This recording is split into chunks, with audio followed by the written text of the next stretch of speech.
Hi everyone, welcome back to my channel. So last week I did a video where I read thrillers for a week, and this week I'm going to do a video where I only read new releases for a week.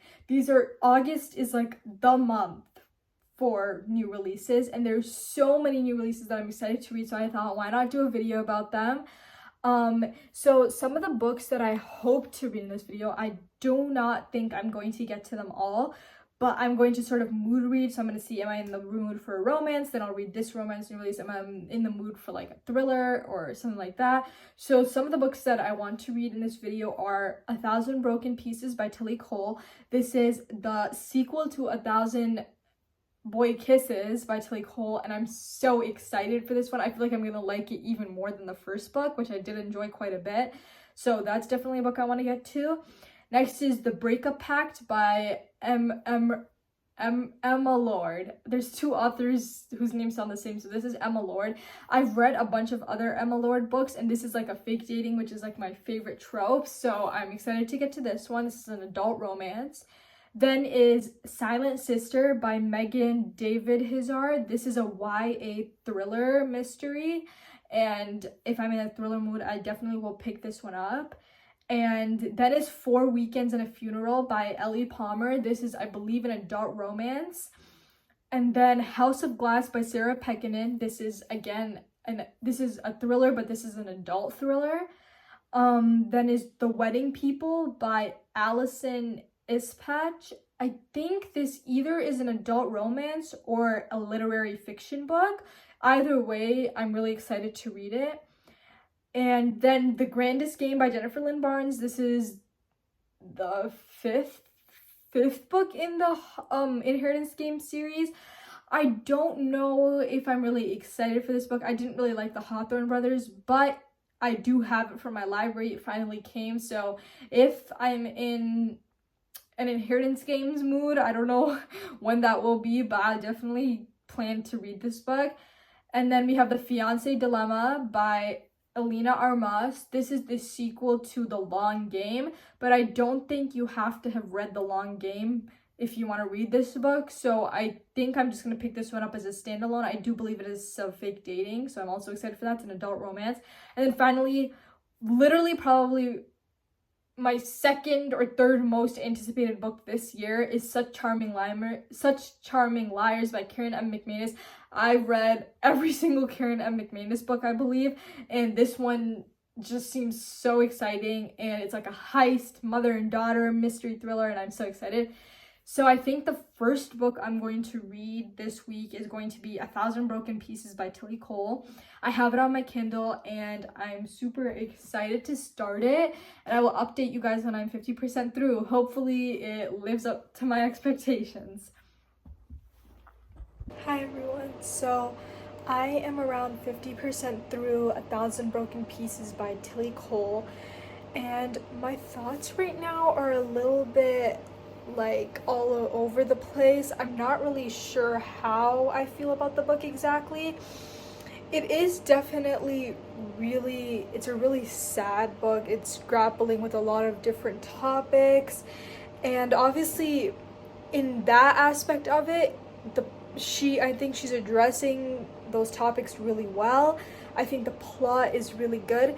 It's just a little bit like repetitive, like not much is really happening, and it's not boring, like it's not really boring, but it is very just like we're just doing the same things over and over. It's like there's not much plot, we're just seeing, it's dual POV, so we're just really deep into the inner monologues of the two characters, and it's almost like it's almost as if the whole story is just happening in their heads. Like we're not really seeing much outside of their thoughts. So if you don't think you'll mind something like that, I think this is a good book, but I think that I just would like a little more plot, and I also don't really know how I feel about the romance. I think everything is happening a little bit too fast. Like it seems like they just met and now they're suddenly deeply in love, which of course it is a romance, but I'm just not feeling the same way I did in the first book, where they also it was like more of like a progression, like they were friends in their childhood, then the romance starts, and I feel like the characters had more of a connection. This book just feels really rushed and feels, and I'm having the idea that maybe the romance won't even work out in the end, but I don't want to spoil anything, and I'm not really sure if my thoughts are correct. But if that happens, then I don't really know what the book will have been about, but I'm only halfway through, so we'll see what happens in the second half. But right now my thoughts are mixed. I'm not really loving it, I'm not really not loving it, but we'll see what happens, and I'll update you guys later. Okay, so it's nighttime and I actually just finished 1,000 Broken Pieces by Tillie. I'm gonna save my thoughts about it for the end of the video, so I'm gonna review all the books by the end. But in the meantime, I'm going to start Silent Sister by Megan Davideras, and it's a YA thriller mystery. And I've really been in a thriller mood lately, like still, so I'm really excited for this one, and I think I have high hopes for it, so we'll see what happens. I'll update you guys when I'm around halfway through. Hi everyone, so I am midway through Silent Sister by Megan Davideras, and I think I'm probably gonna finish it before I go to sleep. So what my thoughts are so far is that I'm really enjoying the writing style. Like Miss Megan, you can write. Like her writing is exquisite. I just find myself highlighting so many random like paragraphs just because of how well written they are. Like I really want to learn from her, honestly. Like she's amazing.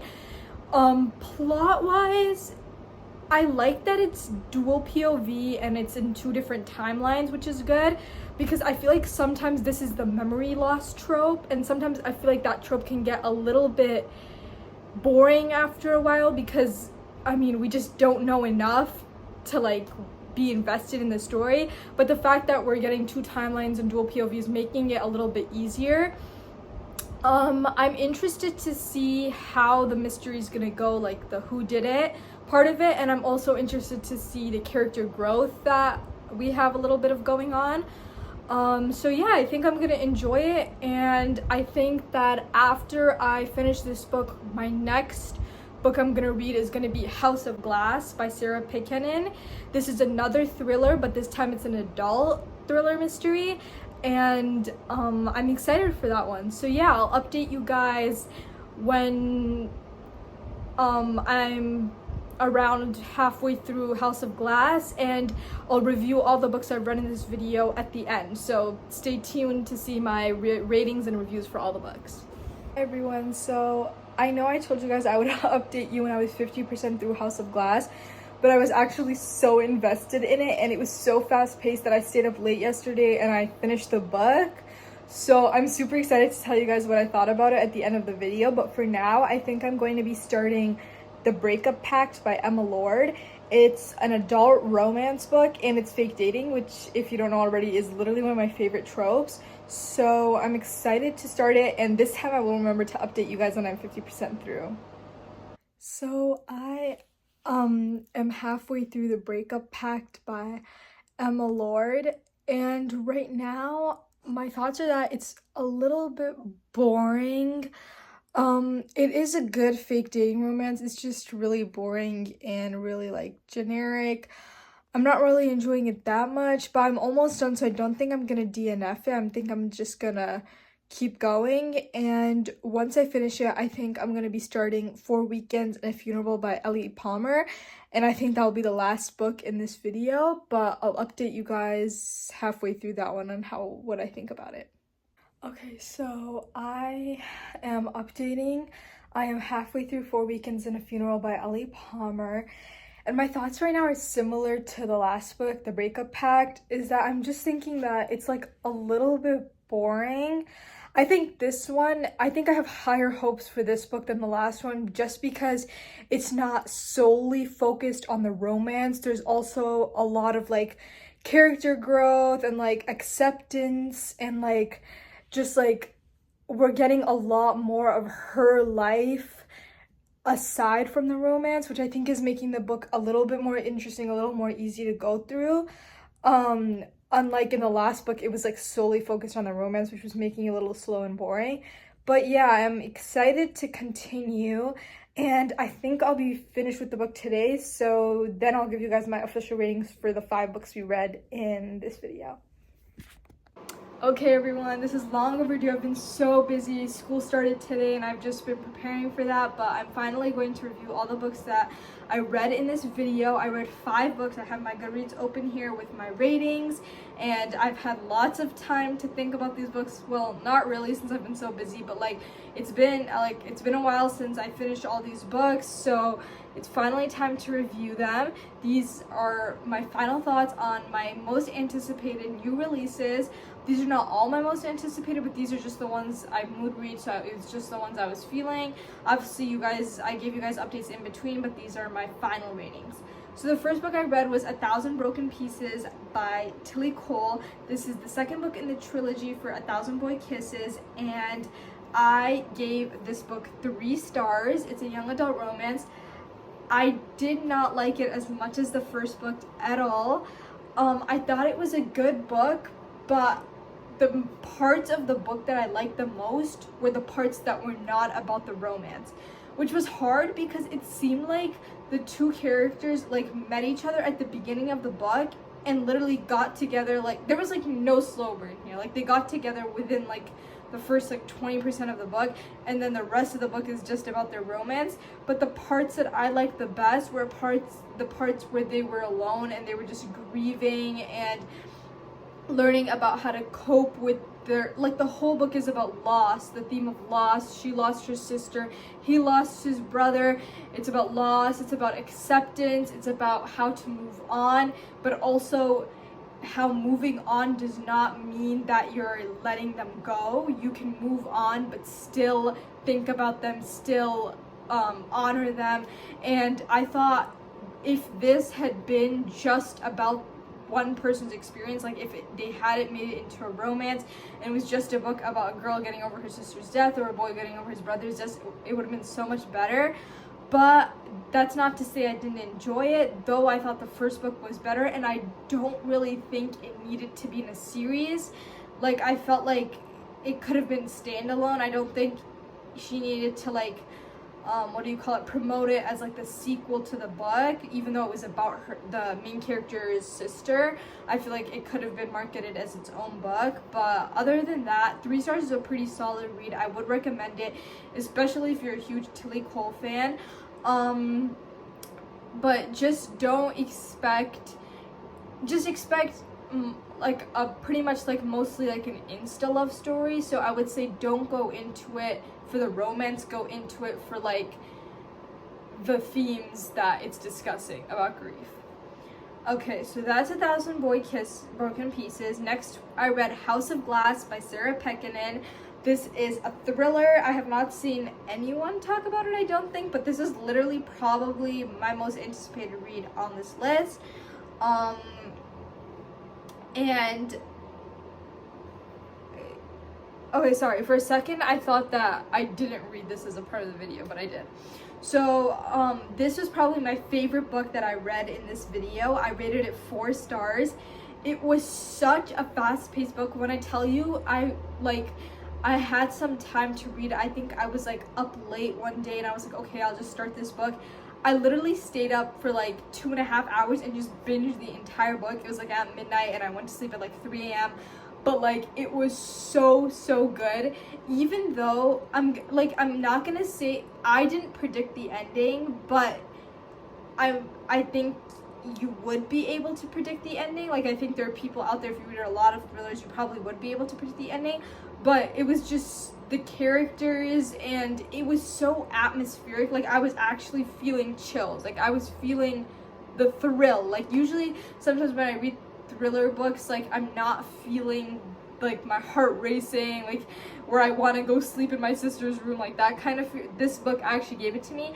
And I'm gonna say here, I'm just looking at what other people reviewed about the book just to see. It was set in an old mansion too, and it was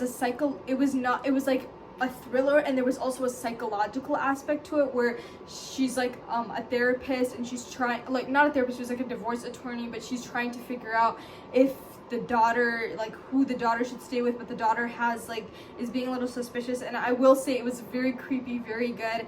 And yeah, it wasn't my favorite thriller of all time, and it wasn't something I will keep thinking about, which is why I didn't give it 5 stars or even 4.5, but it was a really good thriller. 4 stars, which is a great rating.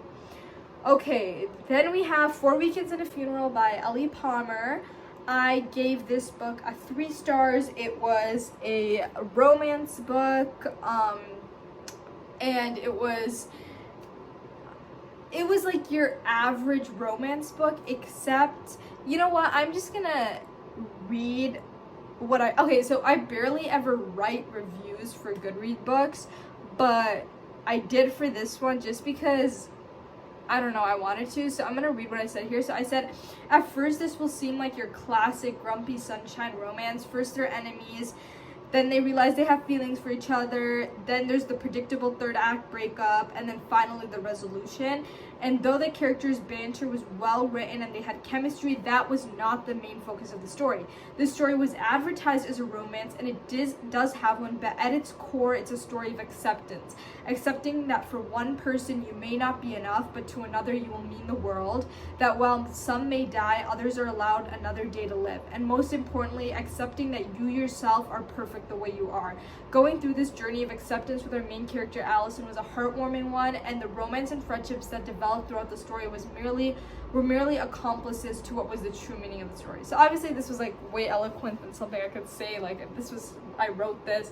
But yeah, so I was saying that it had a grumpy sunshine romance, but it was a backdrop, just like, so it was like, I wanted 1,000 Boy Kisses to have the romance as a backdrop to the main theme, and that's what this book did. It had the romance as a backdrop to what was the main point of the story, where it's just all about acceptance, accepting that, that some people, she was grappling with a lot of guilt in the story about why she felt like, since she had a surgery, like a breast surgery, meaning that her risk for breast cancer was reduced, and she was feeling guilty about that. She was like, why me? Like, why was I given this privilege? And she was like, I need to do something with my life. And the whole book was about, she wants to do more, she wants to do things that might necessarily not align with her personality and might not actually be things she enjoys. And the best part about the romance was how the love interest was helping her to see that, helping her to understand that she does not have to be guilty, and she can make the most of her life by doing things that she enjoys, and she doesn't have to do things that everyone else sees as being things like that people take advantage of. So yeah, that's what I liked about the book. I gave it 3 stars because I did not like the romance too much, and I just thought it was okay.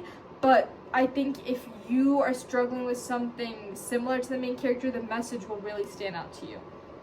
Okay, I'm gonna speed this up. I feel like I've been yapping for like so long. Okay, 2 more books. Next was Silent Sister by Megan David Hizar. I think I mentioned this in my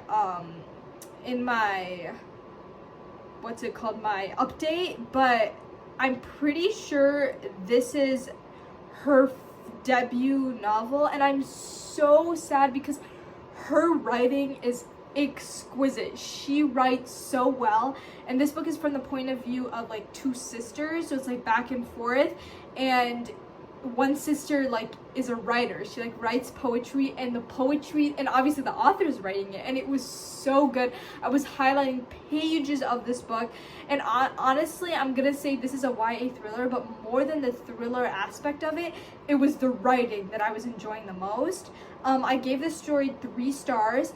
At the beginning, it was looking like it was gonna be a pretty like solid maybe 3.5 stars, and then the ending came, and I'm gonna say, even though it was a unique ending, I was extremely disappointed in it. I just thought it could have gone a different way. I don't think it was a necessary ending. I think she could have done something different. I can see how she was trying to distinguish herself, because there's so many thrillers just like so many YA thrillers that are about siblings and about like amnesia. This was like a memory loss trope, and she was trying to do something different, but I don't think it was necessary. I think her writing could have stood for itself, but it was very engaging, and it wasn't very thrilling since it was the memory loss trope, so we don't really know much. We're just like waiting for her to regain her memories, which it's probably my least favorite thriller trope, just because it just is very slow for me and I'm not really interested. But it was pretty good, and obviously, in my opinion, the writing was the best part. Okay, and then we have The Breakup Pact by Emma Lord. I gave this a 2-star rating, and no, I do not think it should have gone higher after I've thought about it. I mentioned in my update that this book is just really boring, and I stand by that. Fake dating is my favorite romance trope, and this one just did not do it for me. I feel like it was a fake dating, right? Yeah, the breakup pact. So yeah, and it was like they're trying to like get back at their exes by like fake dating. I didn't really honestly see the point of the story. Like, I feel like they didn't really need to fake date. Oh, there's like something outside. Sorry. I didn't see the point of the story, and even though it was like a childhood best friend sort of thing, I didn't really feel their chemistry that much, and it was just a very boring story. It was really fast paced too. There was like not a lot of slow burn. It happened pretty immediately. I feel like they were also pressured a lot. Like, there was a lot of outside pressure, which I felt like was making them want to make the relationship real, and I couldn't really feel the chemistry. It just felt like everyone else loved their relationship so much that they were kind of convincing themselves that it was a good idea. And yeah, Emma Lord is kind of like a hit or miss author for me. Let me see which one of her books I've read. As a YA author, I really enjoy her books. I've read You Have a Match, Tweet Cute, Begin Again, The Getaway List. I like her as a YA author. I think this is her first adult romance. I think she should stick to YA. I think she kind of has a niche for that. She kind of has her thing. As a debut adult romance, I don't think it was very good, and the average rating is a 3.4, which isn't very good, so I think other people probably agreed with me. But if you're looking for an escapist fake dating book where you don't have to think too much, you know it's going to be fast paced, it's going to be kind of insta love, then go for this one. And yeah, so those are all the books I read in this video. If you guys want me to read more anticipated new releases, let me know down below which ones your guys are. Maybe I'll make a part 2 to this. Otherwise, if you guys have any other ideas for books, videos I should make, let me know down below, and make sure to like and subscribe. I post new videos every week. Thank you.